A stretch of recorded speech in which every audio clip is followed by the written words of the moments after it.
Hi everyone, this is Dr. Alvin Singh. So today we are going to discuss a simple topic that is fertilization in gymnosperm. Mainly I have chosen this topic because generally you guys must have studied about fertilization in angiosperm very clearly. So here my main concern is on fertilization in gymnosperm. Now always in need question paper, one question you may see often, that is a ploidy of endosperm of, right, ploidy of endosperm of gymnosperm. Correct, children?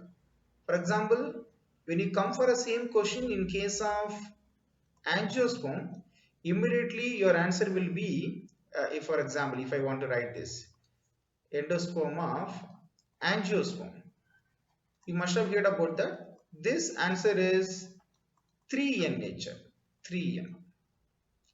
But meantime, when you come for a gymnosperm, it is n in nature. There are so many videos you must have seen for this angiosperm fertilization, where it talks about the formation of endosperm, which is done by triple fusion, where polar nuclei and male gamete got fused and form a 3n. But in case of gymnosperm, it is n. How? How it is possible? What exactly in the process of fertilization in gymnosperm happens? So I want to explain about that over here. Generally, in case of sex organ regarding gymnosperm, we know that they have sex organ arrangement with male cone and female cone over there, right, children? This is what you must have studied about that. So here, and one more thing, fertilization, I'm sorry, gymnosperm, angiosperm generally belong to the top, condition called sporophyte body. So those who have studied, what is that, haplodiploidic life cycle, you must have heard about this very clearly. Gymnosperm and angiosperm having main body, that is sporophytic body. Sporophytic body is in what? 2n body, like this. Right. So the male and female cone also, it is 2 in nature only. Right now, I like to start from there only. Example, let me take this male as well as female cone arrangement, the sporophytic arrangement first of all separately. Then from there, how this what is it called, ploidy of endosperm form, that I like to say here. Okay, in that case, male cone. Let me take first of all from male. So here, one of the sporophytic body, for example, microsporophyte. Let me start from here. Microsporocyte, one cell let me take. What is the nature? This is 2n in nature. This microsporocyte goes for meiosis. Right, children? When it goes for meiosis, we know it will form 4 microspores. Right? 4 microspore. It means right now their ploidy nature is n. So look at that. Microsporocyte, which is available in a male cone, 2n nature. Right now it undergoes meiosis and forms n natured 4 microspores over there. Right. So what happened here? Each microspore over here will be converted into pollen. Each microspore will be converted into pollen. This is the thing, right? So once pollen grains, which is formed over there, this will be transferred to, what is that? Transferred to female body, correct? So this transformation generally occurs with the nature of wind. So pollen follow anemophily over there, but still the process is not over. So what this pollen, the pollen grain, what happened further on this? Let me continue here. Look at that. So the pollen grain, which is n in nature, will go for mitosis here. Right? How many time mitosis? 2 time mitosis. As they are going for a 2 time mitosis, we know there will be the formation of 4 cells over here. 4 cells. In these 4 cells, 2 are prothelial cells. Look at the word clearly, children. 2 are prothelial cells. Okay. And then one is generative nucleus, generative cell. Okay, done. Next one, remaining one which is available, that is tube nucleus, so called with the word vegetative nucleus also. This is the arrangement. Now what happened? Among these 4 number, you can get it 2 plus 1 plus 1, 4 cells. In this, these prothelial cells will be degenerated, children. It won't be there further on this. Then when you come for a tube nucleus, its main purpose to form a pollen tube. So I will write like this, their purpose is to form a pollen tube. Fine. Once the pollen tube formation occurred, this one also will be degenerated. Then what will be left finally with the pollen grain? Only one generative nucleus is left. Okay, what happened here? This generative nucleus will go for a mitosis now and form 2 male gametes. Listen carefully, children. 2 male gametes. That means 2 sperm nuclei. We can call it like this. 2 sperm nuclei. Now here I like to add, finally among these 2, one will be degenerated. Among these 2, one will be degenerated. So if I calculate like this, finally what is left? Only one will be left over here. Clear?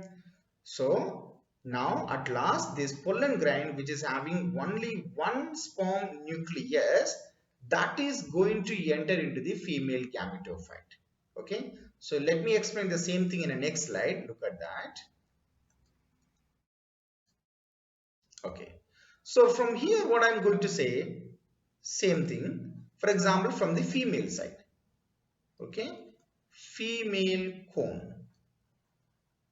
Right, children? So just now previous slide I explained about male cone, here about female cone. So here what happened? The same megasporocyte. How I started before, microsporocyte, the same thing as in female, it is megasporocyte. Now what happened? This megasporocyte, how microsporocyte gone for a meiosis, the same way megasporocyte also going for a meiosis. So what will happen, children? We know that 4 megaspores will be formed. 4 megaspores will be formed. Once 4 megaspores form, do you remember, children, in case of angiosperm, there is a process called monosporic development. That means this 4 megaspore, how it is arranged, you know, it will be arranged in a linear tetrad manner like this. 4 megaspore, linear tetrad manner. Like this it's arranged.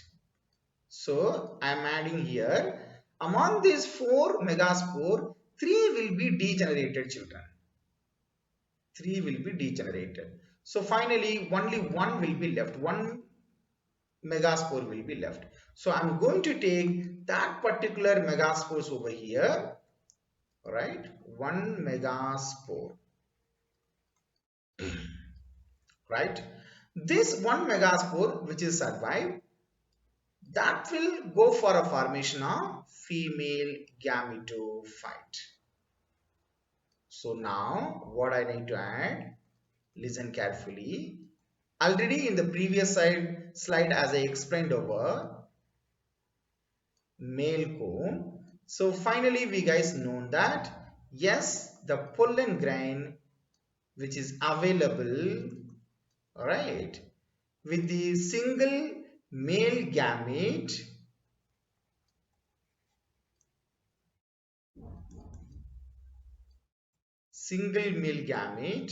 right, that is N in nature.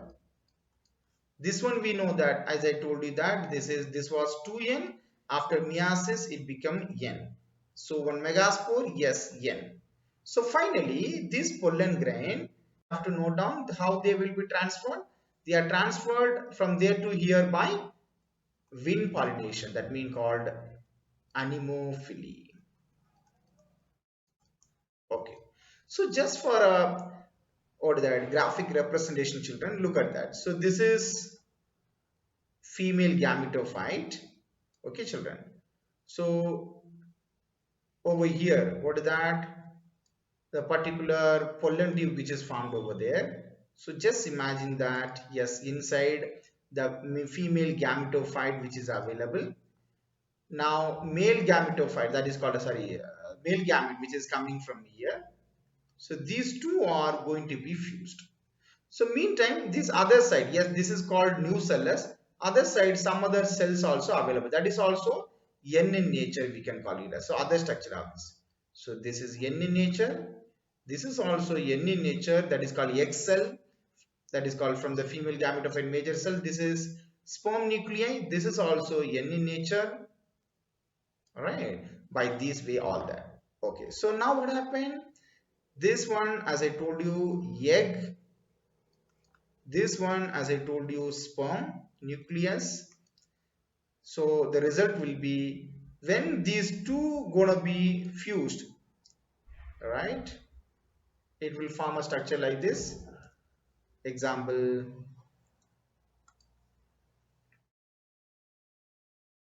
yeah, that is the egg and sperm as they are fused, it will form zygote, right? So when they form a zygote, they will become 2n.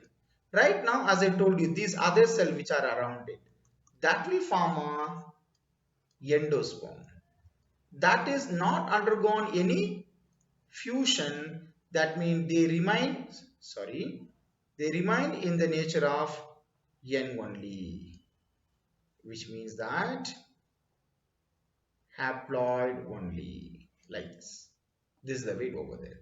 Now the question is, okay, which will be formed first? As per the explanation, so you must have understood already. Zygote is forming later. Endosperm already it is N in nature, so that is only forming at the beginning. So it means this endosperm major function is to give nourishment to the zygote. That means yes, they have to be formed first. They have to be formed first.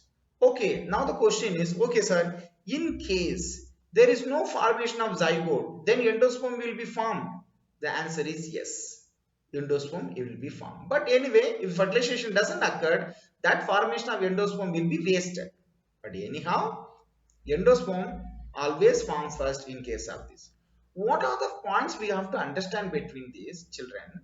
Because as I started from the as a starting point, I told you that angiosperm endosperm 3 in nature, because once the male gamete which is given by the male side, two male gamete will come from the angiosperm, one male gamete fusing with the polar nuclei. That polar nuclei already 2n in nature. By the way, when this extra male gamete joining, it becomes 3n endosperm. Meantime, second male gamete, when it is fusing with the egg cell, that will form a zygote and form a 2n nature. Alright, by the way, 2n, 3n endosperm. But here, there is no fusion with the endosperm cell. That's the reason still it's maintained with the egg. So how and gymnosperm form haploid nature, right? I mean, especially in a endosperm, this is the way it follows on. So I hope you all understand the steps, whatever I explained, right? If any doubts, please let me know in comments. Okay. Thank you all. Bye.